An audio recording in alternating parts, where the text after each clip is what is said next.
नमस्ते। पॉलिटिक्स से मेरे को जुड़ने के लिए शुक्रिया। मैं जो ये मुद्दा है, विवाद है, जिसमें भाजपा ने अपने कैंडिडेट्स की लिस्ट रिलीज करी है 39 सीट्स पर, उस पे अपने सारे पॉइंट्स 5 चीज़ों में डिवाइड करना चाहूँगी। 5 चीज़ें मैं जो बोलना चाहूँगी, जो इंदौर डिस्ट्रिक्ट है, पर्टिकुलरली इंदौर डिस्ट्रिक्ट में प्रोमिनेंट जो कम्युनिटीज़ हैं, वहाँ पे जो समुदाय हैं, वो भील समुदाय है, बलई समुदाय है, रैदास समुदाय है, मराठा समुदाय है, खटिक समुदाय है, जैन समुदाय है। मराठा इसलिए भी इम्पोर्टेंट हो जाता है क्योंकि ये होलकर डायनेस्टी की सीट थी।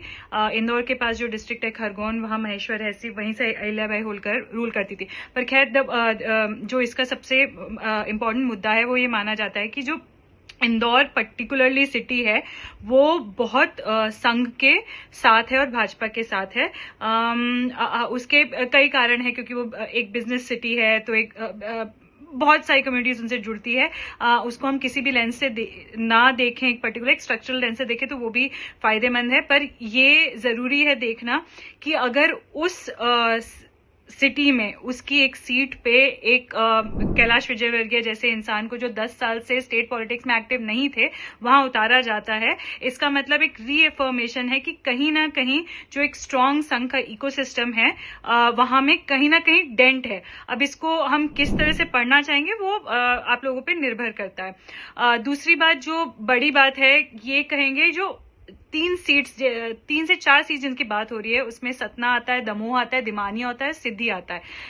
ये चारों सीट्स पे पिछले 2 से 3 इलेक्शंस में या तो समाजवादी पार्टी का वोट शेयर रहा है या बसपा का वोट शेयर रहा है। तो अगर हम इसको वो जो काउ बेल्ट की पॉलिटिक्स कही जाती है, उसके सेंस में देखें, तो इसका मतलब ये क्लियर सिग्नल है इस बात का कि जो बहन जी हैं, मायावती जी हैं, उनका स्टैंड पर्टिकुलरली, जो बहुत लोग कहते हैं कि मतलब भाजपा के साथ है, संघ के साथ हो गई हैं, या जो जिस तरह की बातें कही जाती है, इसका क्लियर कट स्टैंड है कि कहीं ना कहीं वो लिंक अभी तक एस्टैब्लिश नहीं हुआ है। बीएसपी ने अभी तक कहीं वो क्लियर नहीं करा है कि वो इनके साथ खड़ी होंगी। इसलिए उन सीट्स पे जहां बसपा का एक सिग्निफिकेंट वोट शेयर है पिछले 3 इलेक्शंस में, वहां पे बड़े प्लेयर्स को उतारा गया है। शायद उस वोट शेयर का जो डेंट हो सकता है, या शायद वो वोट शेयर हो सकता है इंडिया अलायंस के पास चला जाए, मे बी उसका ध्यान रखने के लिए।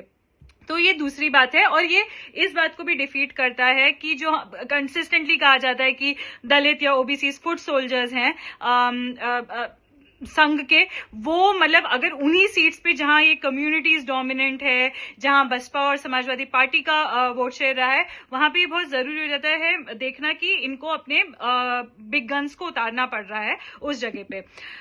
तीसरी बात ये भी कह देते हैं कि क्योंकि यूनियन मिनिस्टर्स या सेंटर के लीडर्स को उतारा गया है इन सीट्स पे कंटेस्ट करने के लिए, तो हम पॉलिटिक्स एक बार भूल जाएं। ये बीजेपी की स्टेट पार्टी के बारे में बहुत बड़ी बात है। इसका मतलब ये है कि स्टेट पार्टी कहीं ना कहीं एकदम उसका स्ट्रक्चर और उसकी स्ट्रेंथ को डिफीट कर दिया गया है, एंड एवरीथिंग जो हम देख रहे हैं, समझ रहे हैं, वो कहीं ना कहीं पीएमओ से हो रहा है, जिसके लिए भाजपा एज अ पार्टी उसको वरी करना चाहिए कि उसकी स्टेट यूनिट को इतना कमजोर बनाया जा रहा है, जो हम बाकी स्टेट्स में भी देख रहे हैं। मध्य प्रदेश शायद उसमें एडिशन है या उसी सीरीज का एक पार्ट है।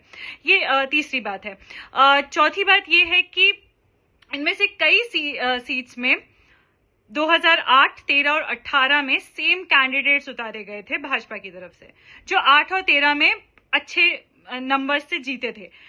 18 में वो लोग हारे हैं, कहीं पे मात्र 1% मार्जिन से, तो कहीं पे 20% मार्जिन से, जो मतलब आप डेमोक्रेसी का वो देख सकते हैं कि स्ट्रेंथ कितनी है उस बात में। पर द फैक्ट कि वो 3 मंजे हुए खिलाड़ियों को बैक ट्रैक करके एक सेंटर से लोगों को पुश करना पड़ा, ये भी कहता है कि जो काम हुआ है पिछले 5 साल में, और स्पेसिफिकली जो मतलब स्टेट पॉलिटिक्स में दिक्कतें आई, वो कहीं ना कहीं उसने ग्राउंड लेवल पे चीजें फायदा नहीं करी बीजेपी के लिए। सो ये मानने की बात है कि 18 में जो लोग हारे, उनको रिप्लेस करके अगर लेके आया जा रहा है, तो मतलब कहीं ना कहीं भाजपा समझ रही है कि उनका ग्राउंड कम हुआ है। कितना कम हुआ है, कितना होगा, वो मतलब वो प्रेडिक्टिव एनालिटिक्स आई थिंक बहुत लोग क्लेम करते हैं, but I don't think so हम किसी भी तरह से उसे स्ट्रांगली कह सकते हैं। तो ये चौथी बात थी। और एक जो पांचवी बात जो मुझे लगती है, ये सारी seats mostly Bundelkhand Mahakaushal area से है। इनमें से 2 सीट शायद चंबल और मालवा से हैं।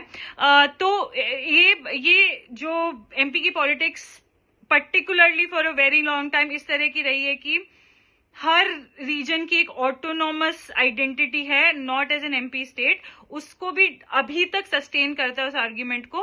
तो ये एक ब्रॉडर एकेडमिक आर्ग्यूमेंट मान लीजिए, पर मैं इसके तरफ लोगों का ध्यान लेके जाना चाहती थी। शुक्रिया।